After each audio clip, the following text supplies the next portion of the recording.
네, 요즘 주식 커뮤니티에선 사람들이 얼마나 손실을 봤는지 인증 사례가 이어지고 있습니다. 어제 코스피와 코스닥 시장에서 두 거래일 연속으로 동반 서킷 브레이커가 발동됐는데요. 사상 초유의 일이었죠.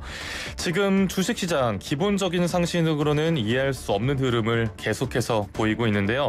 지난주에 저희 방송 이 자리에 출연해서 코스피 5,000선까지는 열어둬야 한다고 하셨던 분을 이 자리에 다시 모셨습니다. 지금 어떤 상황인 건지, 앞으로 우리 투자자들은 어떻게 대응해야 할지 같이 이야기를 나눠보겠습니다. 문남중 대신증권 글로벌 전략팀장 나오셨습니다. 어서 오세요. 안녕하세요. 네. 요즘에 검은 화요일, 검은 수요일, 어디까지 검은 요일들이 이어질지 모르는 날들이 이어지고 있습니다. 어제 장중에 5,262까지 떨어진 정말 암흑의 수요일이었고요. 앞서 짚어드렸듯이 서킷 브레이커도 이틀 연속 발동이 됐었는데, 지난주에 저희 방송에서 코스피 하단 5,000도 열어두라고 하셨는데 이 예언이 슬프게도 적중을 해버렸어요. 어떻습니까? 네. 지금은 사실 펀더멘탈 가지고 주가를 전망하는 시기는 아니라고 생각을 하고 있습니다. 특히 올해 6월부터는 그게 더 두드러졌던 상황이라고 생각을 하고 있기 때문에 앞으로도 당분간은 펀더멘탈보다는 기술적 분석에 의존해서 주가 향방을 좀 결정을 해야 된다라고 보고 있고요. 네. 저는 5월 달부터 6월에서 3분기는 물가가 올라가기 때문에 주가는 올라가기 어렵다. 물가가 올라가게 되면 금리는 불안해지고 또 위험 선호 심리는 약화되기 때문에 그게 해소되지 않는 한 주가는 쉽게 올라갈 수 없다라고 누누이 강조를 해드리고 있습니다. 그래서 지금도 그 견해는 크게 바뀌진 않았고요. 네. 투자자 여러분들이 꼭 기억을 하셔야 될 거는 6월 이후로 지금 현재 진행되고 있는 주가 하락의 배경. 우선적으로는 글로벌 통화 긴축이 부상됐던 부분, 또 이란 전쟁이 재확전된 부분. 이게 각각 6월과 7월 주가 하락에 영향을 주고 있는 거고, 이제 지금 주목을 해야 되는 거는 트럼프 행정부가 무역법 301조에 근거한 새로운 관세 부과를 발표를 했고 적용을 하고 있기 때문에 이게 이제 앞으로 미국 증시가 하락하는 데 영향을 줄 수 있다. 이 얘기는 결국 그동안 한국 증시 하락은 반도체 중심의 피크아웃 논란들이 주가 하락에 영향을 줬던 부분들이 결정적이었는데, 네. 이제는 이제 미국 증시 하락이 한국을 비롯한 반도체 증시 하락에 영향을 줄 수 있기 때문에 최근에 주가가 많이 떨어지긴 했어요. 낙폭은 가대하지만 그래도 주가 저점을 섣불리 예단하면 안 된다. 추가적인 하락이란 부분들도 염두에 두고 대응을 해야 된다라고 얘기를 좀 드리고 있어요. 네. 지금 이제 정규장이 열린 지 한 15분 정도 지났는데 코스피가 5,600선을 겨우겨우 지키고 있고요. 그런데 연이틀 서킷 브레이커가 발동이 됐는데 이게 원래 자주 보기 힘든 상황이잖아요. 방금 말씀해 주신 그런 요소들, 글로벌 통화 긴축이나 재확전 리스크를 고려해도 이거 너무 빠지는 거 아닌가 이런 생각이 들거든요. 네, 지금은 사실 투자 심리가 너무 많이 이축되어 있는 상황이고요. 아마 이번 주 그거를 우리가 절정 클라이맥스 구간을 좀 확인하고 있지 않나라고 생각을 하고 있습니다. 그래서 제가 이제 그런 상황들을 보면서 느끼는 부분들은 뭐가 있냐면, 보통 자산시장의 버블 붕괴를 설명하는 모델이 있어요. 아마 들어보셨을 것 같은데 하이먼 민스키. 이게 보면 자맹기, 그리고 인지기, 그리고 열강기, 그리고 청산기, 보통 이렇게 크게 네 가지로 나눠지는데, 올해 들어서 한국 증시 그리고 반도체 주가들이 생각보다 좀 많이 올랐던 구간이 있어요. 아마 4월 달부터 6월 고점 형성되기 그 기간 동안을 보면 사실 관련된 대상들의 주가가 올라가는 속도가 너무 가팔랐거든요. 예. 그때 부각된 얘기들이 있어요. 새로운 논리가 탄생이 됐죠. 반도체주는 이제 구조적으로 성장하기 때문에 앞으로 주가는 계속 오를 거다. 저도 그걸 믿었던 사람 중에 한 명이었는데. 네. 근데 이제 제가 말씀드렸던 그 하이먼 민스키 이 단계를 보면 이 열강기 내에서 어떻게 보면 이 환상에서 부정으로 넘어가는 단계에 항상 이 새로운 논리가 부각이 되거든요. 예. 그래서 이제 이런 단계를 지금 현재 밟아가다 보니까 투자 심리가 완전히 깨져버린 거죠. 그렇다고 해서 제가 하이먼 민스키 모델에 따라서 청산기에 진입했다라고는 얘기는 안 해요. 왜냐면 그렇게 얘기하기 전까지는 지금 펀더멘탈은 그렇게 훼손된 부분들은 없기 때문에. 그래서 지금 보면 제가 보기에는 가치가 문제가 있는 건 아닌 것 같고요. 가격이 문제가 있는 것 같고 이 가격이란 부분들이 지금 6월에서 7월 그리고 앞으로 8월에서 9월 정도 완화된다라고 하면 다시금 가치가 부각되면서 올해 4분기 때는 다시금 한국 증시 반도체 주가가 크게 올라갈 수 있다라고 저는 생각을 하고 있습니다. 예. 그러니까 가치에는 문제가 없는데 가격이 문제인 상황이어서 요즘에 주식 커뮤니티 보면 뭐 제가 몇 가지 좀 읽어드리면 뭐 이런 말이 있더라고요. 이번만 살려주시면 다시는 주식 안 하겠습니다. 또 원금 50% 날렸다. 뭐 본전만 찾게 해달라. 이런 말들이 나오고 있다고 해요. 지금 사실 코스피나 뭐 추세를 보면 너무 많이 올랐다가 또 급격하게 떨어져서 뭐 롤러코스피를 넘어서 카지노라는 말까지 나오고 있는데 지금 장 5,600선에서 저번에 나오셨을 때 5,000선까지 열어둬야 한다고 하셨고 그럼 지금이 거의 저점에 가까운 시점일까요? 아니면 이제 그래도 반등을 조금은 노려볼 수 있을 시기일까요? 어느 쪽에 무게를 두세요? 네, 그 오늘 들어오기 전에 자꾸만 저점을 꼭 집어서 얘기를 물어보시는 분들이 많아서 네. 오늘은 좀 숫자를 얘기해 드릴게요. 네, 감사합니다. 참고로 제가 YTN에서 처음으로 5천 초반 정도까지 갈 여지가 있다라고 얘기했거든요. 네. 사실 지금 투자자들은 많은 혼란에 있기 때문에 제가 현 시점에서 어떻게 대응해야 되는지를 좀 얘기해 드릴게요. 사실 어제 기술적으로 코스피가 올라가는 구간이었는데 오히려 대려 밀려버렸죠. 그래서 지금 보면 코스피가 지금 4일 연속 음봉이 발생을 했기 때문에 낙폭 가대 구간에 놓여 있는 건 맞아요. 그래서 아마 오늘도 간밤에 미국 증시는 급락했거든요. 네. 그럼에도 불구하고 지금 코스피가 플러스를 보이고 있잖아요. 1% 정도 전으로. 네. 그 얘기는 결국 오늘 내일 정도는 기술적인 반등은 나타날 수 있다라고 봅니다. 그래서 저는 그 코스피의 기술적 반등이 나타날 수 있는 지수대를 6,090에서 6,150 정도 보고 있는데 아마 6,090 정도를 보시는 게 좋을 것 같아요. 그리고 만약 이걸 도달하게 되면 저는 기술적으로 한 5,040 정도까지는 내려갈 여지가 있다라고 생각을 하고 있기 때문에 청취자 여러분들이 지금 주가 분명히 많이 떨어진 건 맞아요. 근데 주가 저점을 예단하면 안 된다.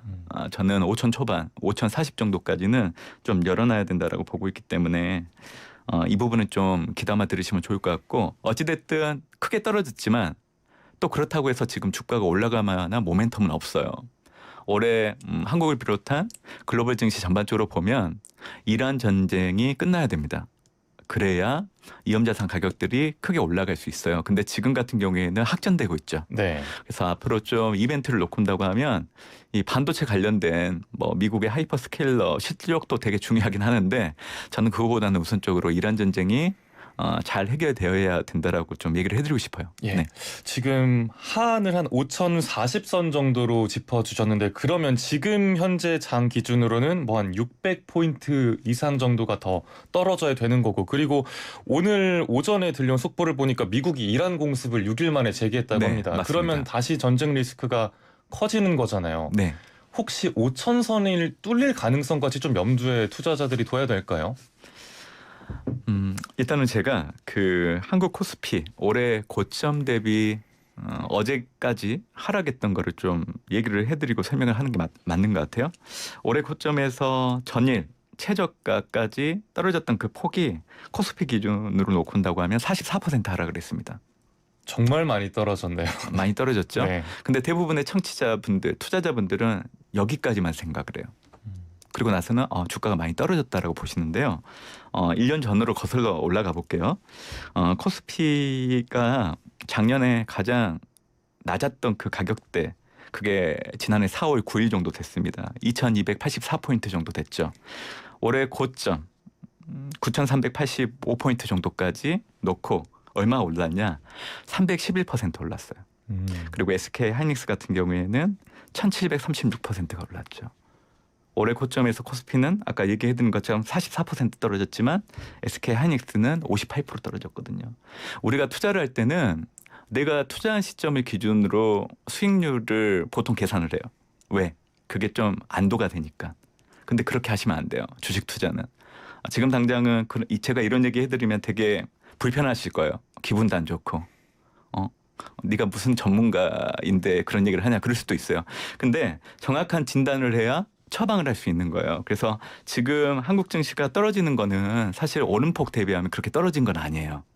그래서 저는 이제 이런 상황들을 얘기해드리고 싶고 저는 5,040은 분명히 지켜줄 수 있을 거라고 생각을 하고 있어요. 그래서 지금은 거의 고점 대비 하락했던 그 구간의 마지노선 거의 끝자락에 와 있다라고 보고 있기 때문에 앞으로 추가적인 하락이 나타난다고 하더라도 5,040 정도 보시면 될 것 같고요.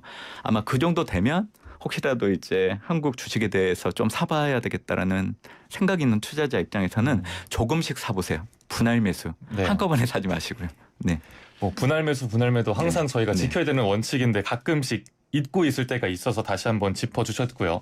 근데 지금 장 상황 보니까 삼성전자가 조금 전까지 그러니까 2분기 영업이익 속보가 89.5조 원을 기록했다는 내용이 들려오면서 좀 빨간불을 켰다가 지금은 다시 좀 왔다 갔다 하는 것 같고요. SK하이닉스는 전거래일 대비 6% 이상 떨어지면서 130만 원 선 간당간당 하는 상황입니다. 이게 많은 투자자분들이 보실 때 증권사 리포트를 참고를 하시는데 목표 주가가 지금 상당히 많이 내려갔습니다. 뭐 미래에셋증권 걸 보면 하이닉스 목표 주가가 420만 원이었다가 280으로 내려갔고요. 삼성전자 목표 주가가 37만 원 선까지 낮아졌습니다. 그런데 증권사별로 너무너무 갈려서 투자자 입장에서 뭘 믿어야 되는지 좀 궁금하거든요. 대신증권은 어떻습니까? 네, 뭐 대신증권에서는 삼성전자 목표 주가를 56만 원 기존처럼 유지하고 있고요. SK하이닉스 역시 390만 원 유지를 합니다.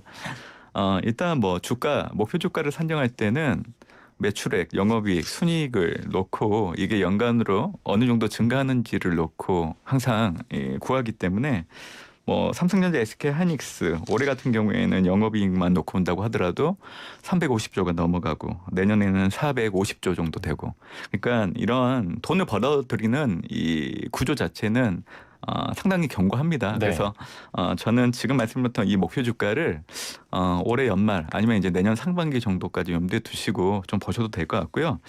반도체를 여전히 좋게 보는 이유는 최근에 관련된 기업들이 장기 계약을 많이 하고 있어요.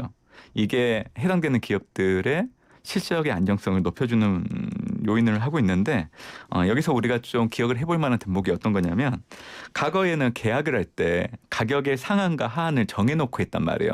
근데 지금은 공급보다 수요가 워낙 많다 보니까 반도체를 사가는 기업들이 반도체 가격을 올리더라고 하더라도 그걸 인내하고 사가지고 가요. 네. 그래서 지금은 장기 계약이 어떤 식으로 가냐고 하면 상한선을 정하지 않아요.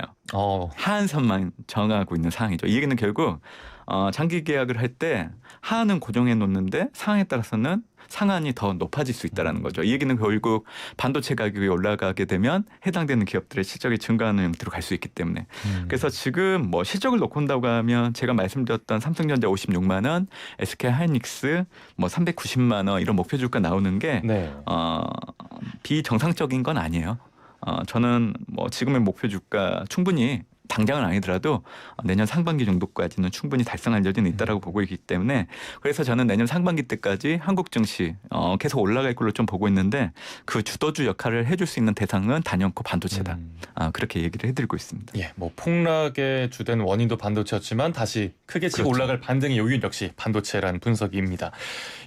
하지만 요즘 최근 며칠 장만 놓고 보면 패닉셀이 패닉셀을 낳고 그러니까 손절이 뭐 투매 계속 이어지고 있는 이런 상황이에요. 그래서 당장 어제만 봐도 뭐 외국인도 팔고 그리고 그걸 떠받치던 개인들도 이제 못 버텨서 팔겠다 이런 좀 흐름이 이어지고 있더라고요. 그러니까 매수 주체가 결국은 있어야 이게 치고 올라갈 텐데 매수 주체가 없어서 당분간 좀 반등 어렵지 않냐 이런 시각도 있던데 여기에 대해서는 어떻게 보시나요? 이 매수 주체가 없다라는 게 개인의 기준으로 보통 얘기를 하시잖아요. 네. 근데 이게 재밌게도 개인들이 안 사는 그 구간이 항상 이제 역사적으로 보면 주가 저점 부근이었다라는 걸 확인해주고 그런 공백을 틈타서 기관과 외국인들이 사들이면서 주가를 올리거든요. 그러니까 지금 뭐 개인들이 투자 심리가 많이 무너지고 또 손실도 많이 나 있고 그리고 추가적으로 살만한 여윳돈도 없고 그래서 이제 개인들의 매수 여력들이 좀 낮아지고 있는 건 맞지만 또 이런 구간에서 또 외국인 기관들이 타들이게 된다라고 하면 주가가 또 많이 올라가거든요. 그래서 저는 그 정도 수준까지 내려온 것 같아요. 그래서 우리는 주가의 바닥을 예상 못해요. 네. 그래서 우리는 항상 무릎 정도에서 주식을 사면 좋겠다라는 얘기를 해드리고 있기 때문에 이 얘기를 해드리는 이유는 결국 지금이 그동안은 많이 힘들었지만 이제 멀지 않아서 주가의 바닥권이 거의 다 왔다라는 것도 보여주는 징조라고 저는 생각을 하고 있습니다. 네. 네. 그 뭐 증시 바닥권 도달 증거를 가늠해 볼 수 있는 그 가늠자로 뭐 공포지수 얘기 많이 하잖아요. 코스피 100 변동성 지수, 네. V 코스피. 이게 딱 한 달 전쯤이었습니다. 97까지 올라가서 거의 최고점을 찍었다가 80선까지 내려왔고, 그래서 이제는 그래도 좀 반등할 수 있다. 아니면 아니다, 더 내려갈 수 있다. 이런 이 두 의견이 계속해서 지금 이야기 나누고 있는 것처럼 엇갈리고 있는데, 앞서 3분기 안에는 조금 어려울 수 있다고 하셨잖아요. 네. 네, 그럼 이번 달로 좁혀보면 어떨까요? 참고로, 다음 달이 되겠네요. 네. 참고로 V 코스피는 의미가 없습니다. 왜냐하면 올해 4월에서 6월 고점 만들어질 때도 V 코스피는 이미 2008년도 금융위기 레벨보다 훨씬 더 높은 상황이었기 때문에 큰 의미를 가지진 않으셨으면 좋겠다 생각을 하고 있고요. 일단 저는 6월에서 3분기는 물가, 금리 환경을 놓고 본다라고 하면 주가가 올라가기 쉽지 않다라고 얘기를 해드리고 있는데, 일단 한국 증시 같은 경우에는 고점 대비 단기간 낙폭이 크다 보니까 일단 5,040이라는 숫자에 근접을 하게 된다라고 하면 그게 남아있는 3분기 동안의 최저점이라 보시면 되고요. 그러면 그때부터는 조금씩 액션을 취하셔도 된다라고 생각하고 있는데, 중요한 거는 V자 만든 같이 큰 폭으로 올라가진 않습니다. 최저점만 확인했을 뿐이지 그 숫자를 하향 이탈하진 않지만 그래도 주가의 부진은 계속 이어질 수 있다고 생각하고 있는 거죠. 그래서 저는 9월달 발표되는 미국의 8월 PCE 물가를 변곡점으로 보고 있고, 그 결과를 확인하고 나면 4분기 때부터는 한국을 포함한 글로벌 증시 동반 크게 올라갈 수 있다고 보고 있고요. 아마 오늘 밤에요. 되게 중요한 지표가 있거든요.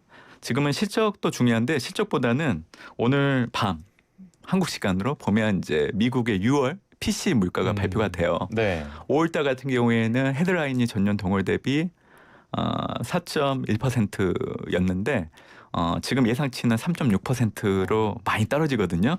아마 이게 시장에서 긍정적으로 해석한다라고 하면 제가 잠깐 얘기해드렸잖아요. 오늘하고 내일 정도 기술적인 반등의 요인으로 작용할 여지는 있다. 그래서 오늘 밤 미국의 6월 PC 결과가 어떻게 나오는지, 특히 예상치보다 훨씬 더 낮게 나온다 그러면 아마 내일 증시에는 긍정적으로 작용할 여지는 있다. 그래서 저는 미국의 6월 PC를 좀 주목하시면 좋지 않을까 생각을 하고 있습니다. 네, 뭐 이 방송 들으시는 많은 투자자분들 역시 좀 잠 못 이루는 밤과 또 새벽이 되지 않을까 싶습니다.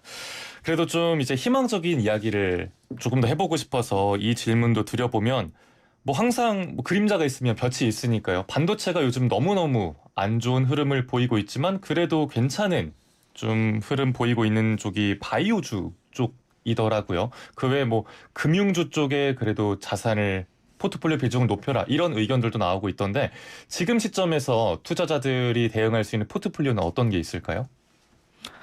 아무것도 안 하시는 게 제일 좋습니다. 네. 가만히 있어라. 네. 네. 그게 가장 베스트고요.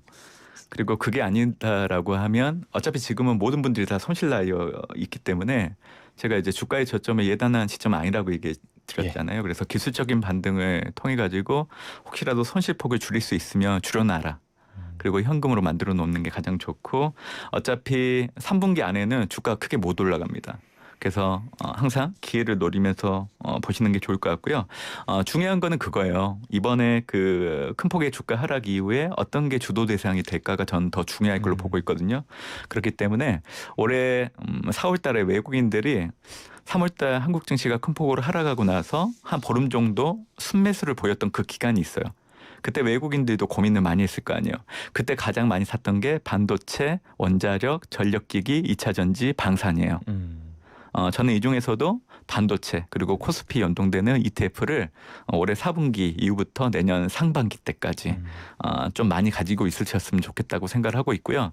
어찌됐든 지금은 트레이딩도 하시려고 하시는데 전문 투자자가 아니라고 하면 안 하시는 게 제일 좋아요. 네. 공감합니다. 네. 네, 뭐 트레이딩 주의하시고 웬만하면 아무것도 하지 않되 최대한 손실폭 줄이는 한 안에서 네. 3분기는 투자 전략 가져가시면 좋을 것 같습니다. 네, 지금까지 문남중 대신증권 글로벌 전략팀장과 함께 이야기 나눠봤습니다. 오늘 말씀 고맙습니다. 감사합니다.